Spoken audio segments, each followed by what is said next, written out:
Bonjour tout le monde, j'espère que vous allez bien. Je sais qu'aujourd'hui on est mardi, j'étais censée faire une vidéo avec un invité, j'ai eu des imprévus.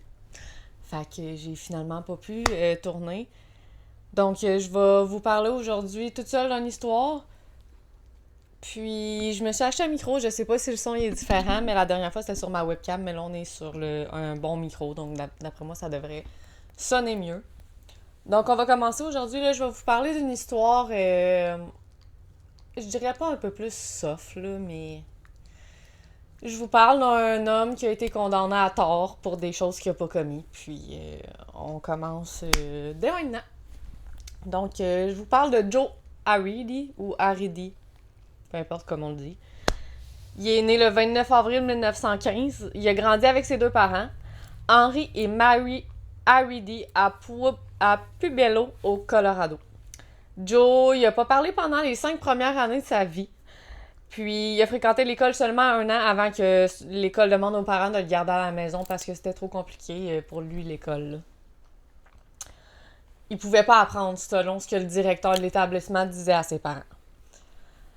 Quelques années plus tard, en 1925, Henry envoie Joe, maintenant âgé de 10 ans, à la State Home and Training School for Mental Defective à Grand Junction, au Colorado, où il vit par intermittence là-bas chez ses parents jusqu'à ce qu'il devienne un adulte parce qu'il y avait un certain retard mental là, de ce qu'on va savoir plus tard. Durant son séjour dans ce foyer-là, les capacités mentales de Joe ont été documentées, puis ses médecins ont indiqué qu'il avait un QI de 46, ce qui équivaut à peu près à un enfant de 6 ans. Là. Un QI entre guillemets normal, selon ce que j'ai lu, c'est entre 90 et 109, puis lui, il était à 46. Joe, il est donc considéré comme intellectuellement handicapé après son séjour au foyer, ils l'ont caractérisé. Puis il était incapable de chanter, d'écrire ou de résoudre des problèmes mathématiques simples ou bien de mémoriser les couleurs. Donc, il ne connaissait pas ses couleurs. Un jour, vers 1929, Joe il quitte le foyer en s'échappant puis en se cachant dans un wagon d'un train là, qui passait. Le 15 août 1936, Joe maintenant âgé de 31 ans environ, mais là, c'est pas de Joe qu'on va parler pour tout de suite. Pueblo, excusez, au Colorado, un soir, il y a les parents de Barbara Drain, 12 ans, et de Dorothy Drain, 15 ans, qui sont partis comme à une fête, là, donc les deux filles sont toutes seules à la maison, puis ils ont malheureusement été agressées chez elles. Donc, un intrus était entré par la porte d'entrée qui était malheureusement déverrouillée. Donc, Barbara, 12 ans, elle a été assommée par un intrus dans leur maison, mais elle a survécu, sauf qu'elle est tombée dans un coma. Sa sœur, Dorothy, 15 ans, elle a malheureusement pas survécu. Elle a été retrouvée le visage sur son lit, la tête ouverte due à un coup de hache, puis elle avait trigger warning, là, elle avait été agressée sexuellement. Donc, à partir de ce moment-là, les recherches pour trouver le meurtrier ils ont commencé immédiatement. La police de Colorado a soupçonné un certain Frank Aguilar qui travaillait pour les parents de Dorothy et Barbara Drain. Il y a de solides preuves qui pesaient contre lui. Barbara, après avoir passé environ une semaine dans le coma, elle a identifié Frank comme étant le coupable. Puis les policiers ont même trouvé sur sa priorité une hache qui ressemblait correspondre à l'arme du crime, tu sais. Donc là, le 26 août 1936, donc environ 11 jours plus tard, c'est à ce moment-là que Joe Aridi est arrêté pour vagabondage à Cheyenne, au Wyoming. Donc ça n'a aucun lien avec les meurtres qui s'est passé à Pueblo, au Colorado. Le shérif du comté, George Carroll, il est au courant de la recherche du suspect dans l'affaire de la petite Dorothy. Donc, quand que Joe révèle sous l'interrogatoire qu'il a traversé Pueblo, en train après être parti de Grand Junction au Colorado. Carole va donc commencer à l'interroger sur l'affaire de Dorothy. Donc, selon George Carroll, Joe Aridi aurait confessé le meurtre et les agressions. À se rappeler ici qu'il y a le mental d'un enfant de 6 ans. OK? Donc, lorsque Carol, il contacte le chef de la police de Pueblo, puis qu'il apprend qu'il avait déjà arrêté le suspect principal qui était Frank Aguilar, le shérif Carroll, le shérif Carroll affirme à la police de Pueblo que Joe lui aurait à plusieurs reprises dit qu'il était avec un homme qui se nommait Frank sur les lieux du crime. Tout ce que George Carroll dit n'a pas été enregistré ni rien. Donc on n'a aucune preuve, c'est sa parole. Là.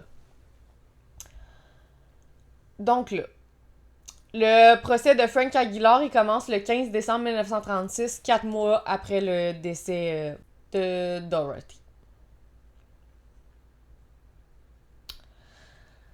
Donc là, le procès pour Frank, il va durer environ 7 jours. Il va être condamné à mort à une exécution, puis il va mourir le 15 août 1937, 2 jours avant l'anniversaire du meurtre de la petite Dorothy. Frank, il va avouer qu'il n'a jamais vu ni rencontré Joe Harridy, mais Joe va quand même être amené en procès, même si Frank a avoué ne pas le connaître. Donc là, le shérif George Carroll, c'est lui qui devient le principal présentateur des preuves contre Joe Harridy, parce que c'est le seul qui dit que c'est lui qui lui a avoué. Lors des présentations des preuves par le procureur, George Carroll il va témoigner à 5 reprises. Il dit que Joe Harridy maîtrisait parfaitement ses pensées et s'exprimait en phrases claires décrivant les couleurs des murs de la chambre, celles des chemises de nuit que les filles portaient et même celles des robes qu'elles portaient pour aller à la messe du dimanche. Je reviens un petit peu en arrière à ce que j'ai dit plus tôt. Joe Harridy ne reconnaissait pas ses couleurs. Il ne savait pas le nom des couleurs, donc c'est absolument impossible qu'il ait dit que les couleurs des robes et des pyjamas qu'il portait, c'est impossible. Puis, il disait qu'il faisait des phrases très claires quand il avait de la misère à formuler des phrases complètes de A à Z, tu sais. Bref, moi j'ai quelques petits doutes. Mais c'est pas moi qui fais le procès. Donc là, il n'y a aucun des aveux de Joe qui a été enregistré ou bien transcrit sur papier, là, comme je vous ai dit plus tôt. Le Joe qui était décrit par George Carroll n'était pas du tout le Joe Harridy qui était assis dans la salle. Il ignorait que c'était une hache. Joe, il comprenait pas c'était quoi une hache. Puis il savait même pas que son propre père était présent dans la salle d'audience. Il avait même pas remarqué que son propre papa y était là, tu sais. Donc là, la défense perd son procès en audition de contrôle de santé mentale, puis elle se dirige vers une défense fondée sur la preuve. Lors d'une audience préliminaire de contrôle de la santé mentale, la défense va plaider que Joe est non coupable pour cause d'aliénation mentale. T'sais. Il y a un mental d'un enfant de 6 ans, c'est sûr qu'il n'a pas commis ces crimes-là. Là. Donc là, la question qui est posée au tribunal est si Joe Harridy est capable de distinguer le bien du mal. Dans le cas contraire, il doit être déclaré aliéné et non coupable. Ça, on se rappelle que c'est dans les années 1930. Là. C'est les mots qui sont utilisés. Il y a trois psychiatres qui ont témoigné que Joe ne faisait pas la différence entre le bien et le mal, mais ils ont dit qu'il n'était pas fou. Le jury s'est donc retrouvé dans un impasse à 6 voix contre 6, mais 1 heure plus tard, il est voté que Joe Harridy peut être jugé pour meurtre. Donc, l'avocat de la défense, il avait mené aucune enquête dans cette affaire. Au début du procès, il a annoncé qu'il se contenterait seulement de contre-interroger les témoins. Il a ensuite demandé au juge d'annuler le verdict et de l'autoriser à plaider une nouvelle fois pour la cause de santé mentale. Il a aussi demandé l'autorisation de ne présenter sa plaidoirie introductive qu'une fois que l'accusation aurait déterminé sa présentation des preuves. Le juge, il va accepter toutes les conditions. Donc là, les mêmes 3 psychiatres, rejoints par un nouveau, ils ont témoigné à nouveau. Le shérif Carroll a exprimé son point de vue sans être contesté. Après avoir vanté ses 30 ans d'expérience puis affirmé avoir interrogé Joe pendant 6 à 7 heures, non enregistré et non écrit. C'est long. 6 à 7 heures pour n'importe qui, c'est long. Mais pour quelqu'un qui a un âge mental de 6 ans, c'est beaucoup trop long, là. Genre, ma belle-fille, elle a 5 ans, puis jamais je pourrais l'enfermer dans une pièce puis l'interroger pendant 6-7 heures. C'est impossible.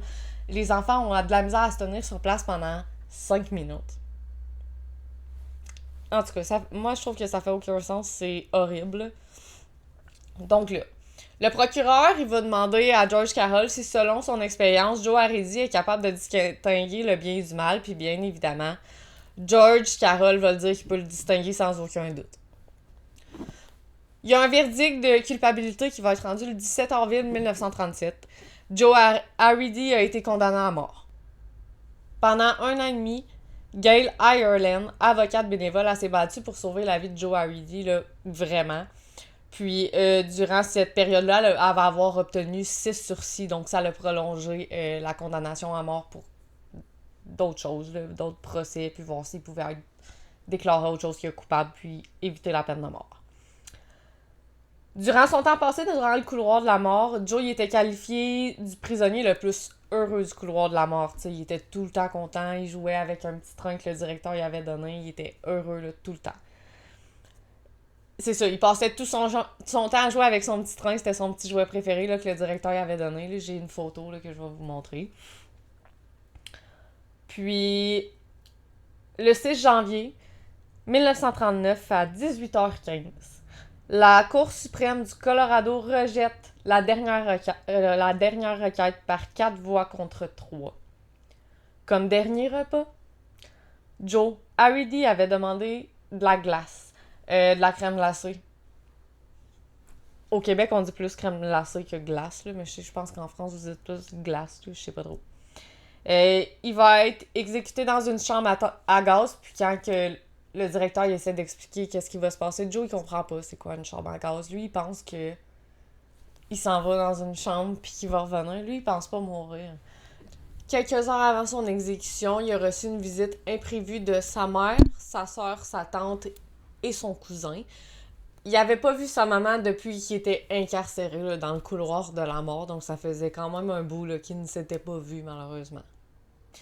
Le gouverneur Taylor Hammond il appelle le directeur de la prison à 18h30 pour ordonner l'exécution de Joe Haridi. Avant d'entrer dans la chambre à gaz, Joe il a pas pu terminer sa glace, puis il a donné ça au directeur, puis il a dit « Est-ce que tu peux la mettre comme au froid pour que je puisse la finir plus tard? » Il pensait pas qu'il allait mourir, pauvre petit loup. C'est tellement triste, puis il a rien fait en plus. Il a rien fait, c'est Frank le coupable, il l'a dit. Horrible. Donc, après tout ça, le policier George Carroll, il a vu sa popularité vraiment augmenter là, en flèche après la condamnation de Joe. Mais le 15 novembre 1939, il a été condamné là, pour avoir agressé une serveuse, mais il a quand même conservé son poste de shérif là, dans sa ville à lui. Donc, même s'il a agressé une femme, ça n'a comme rien changé. Puis même, je pense qu'il a été libéré d'avance, il me semble, de ce que j'ai lu, pour bonne conduite. Bref. Puis, il a été condamné, dans le fond, à 6 mois de prison, puis 100$ d'amende pour cette infraction-là. Puis, il a été sorti plus tôt que 6 mois pour l'infraction qu'il a faite. Puis, à la suite de la mort de Joe, sa maman elle a déménagé là, avec ses frères en Ohio. Puis, elle est malheureusement décédée en septembre 1960. Donc, elle n'aura jamais su que son fils a eu la grâce là, inconditionnelle. Je vais en parler un petit peu plus tard. Mais il a reçu la grâce là, pour le crime qu'il n'a pas commis. Donc là, tu sais, évidemment que le cas de Joe Haridi, il est un des nombreux à recevoir de l'attention plus tard. Là. C'est souvent comme ça. Puis la Cour suprême des États-Unis elle va déclarer qu'il est inconstitutionnel. Donc ça veut dire que c'est pas conforme à la constitution d'un État d'appliquer la peine de mort à des personnes condamnées atteintes d'un handicap mental. C'est contre la condition de l'État de donner la peine de mort à quelqu'un qui a un handicap mental là. Aux États-Unis, c'est... En tout cas, tu sais, c'est triste, là. Bref. En juin 2007, donc ça fait quasiment une 70aine d'années plus tard, il y a un groupe de 50 partisans qui se réunissent pour installer la pierre tombale de Joe Haridi. Je vais vous mettre une photo. À Woodpecker Hill, dans le cimetière de Greenwood de Cannon City. Enfin, il y a eu la pierre tombale qu'il méritait. Puis ses amis, ils ont créé le groupe puis l'association Friends of Joe Haridi. Puis c'est eux qui ont mis la pierre tombale, là, c'est vraiment touchant. Puis, sur la base des preuves et d'autres critiques, le gouverneur Bill Ritter va accorder à Joe Haredi une grâce. Une grâce complète et inconditionnelle. Donc, une suppression ou une réduction de sanctions pénales en 2011. Le petit Joe, il est mort en 1939. Tu lui donnes la grâce inconditionnelle en 2011. Il est trop tard. Mais tu sais, de ce qu'il disait dans les articles, c'est pas... Tu sais, c'est triste parce qu'il est mort pour absolument aucune raison. Tu sais, c'est vraiment pas lui qui est coupable. Mais c'est pour faire honneur à son nom. Tu sais, pour pas qu'il soit encore déclaré coupable aux yeux de la loi, puis de certaines personnes. Donc, tu sais, ça claire son nom, veut pas, même si tout le monde savait qu'il est coupable, qu'il était non coupable. Même les parents de Dorothy Drain, ils ont même pas participé à l'exécution parce qu'ils savaient très bien que c'était pas Joe puis que c'était Frank, là. C'est une histoire assez courte, mais vraiment triste. J'espère vraiment qu'elle vous a plu. Donc, pour mes sources, j'ai Wikipédia, friendsofjoeharedi.com si vous voulez aller voir, là, c'est vraiment un beau site. Un article de Reuters, puis All That's Interesting. J'espère vraiment que cette vidéo-là vous a plu. Ah oui, aussi, je voulais vous dire, là, je sors cette vidéo-là mardi, dimanche, c'était la fête des mères, donc je voulais souhaiter une très bonne fête des mères à toutes les mamans, les belles-mamans, toutes les figures maternelles dans la vie d'un enfant. Vous êtes extraordinaires, vous faites un travail immense, puis vous êtes bonne. Donc, bonne journée, puis on se revoit vendredi. Bye!